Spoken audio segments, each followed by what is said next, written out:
Initializing SCP files database.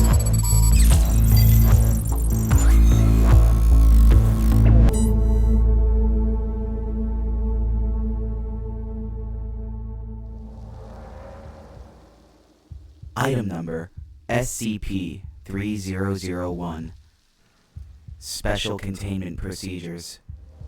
To prevent further accidental entries into SCP-3001, all Foundation reality-bending technology will be upgraded, modified with multiple newly developed safeguards to prevent Class C broken entry wormhole creation. While knowledge of SCP-3001 is available to personnel of any level, should they wish to learn about it, research and experimentation with SCP-3001 and its associated technology is strictly limited to personnel of Level 3 and above. With special clearance designation granted from Sites 120, 121, 124, and 133. Description: SCP-3001, otherwise known as Red Reality, is a hypothesized paradoxical parallel pocket non-dimension accessible through the creation of momentary Class C broken entry wormhole. While believed to be infinitely extending parallel universe, SCP-3001 is almost completely devoid of any matter and has an extremely low Hume level of 0.032.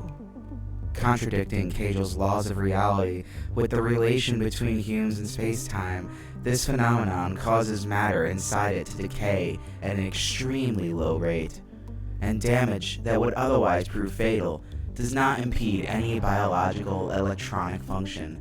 Simulations suggest an organism can lose more than 70% of their body's tissue and still operate normally, as long as at least 40% of the brain remains. However, prolonged exposure will cause said matter to gradually approach SCP-3001's own Hume remains. However, prolonged exposure will cause said matter to gradually approach SCP-3001's own Hume level, resulting in severe tissue structural damage as the matter's own Hume field begins to disintegrate.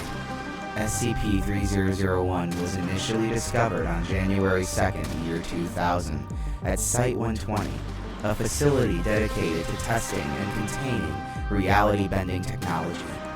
Dr. Robert Scranton and his wife Dr. Anna Lang were head researchers at Site-120 and were developing an experimental device called the Lang-Scranton Stabilizer.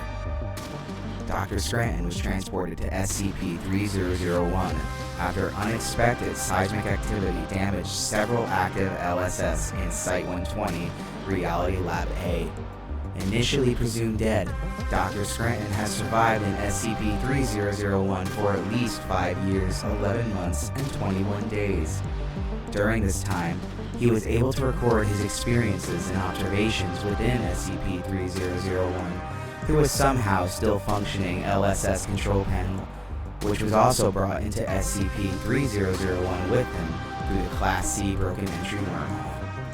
These recordings were later recovered upon the panel's sudden return, an unexpected side effect from testing improved reality-bending technology. These logs are the basis of SCP-3001's study. Despite new technologies being developed, retrieval and reintegration of Dr. Scranton has been unsuccessful. His current physical and mental states, if he is still alive, are unknown. Further information on Dr. Scranton's possible retrieval is under Ethics Committee review.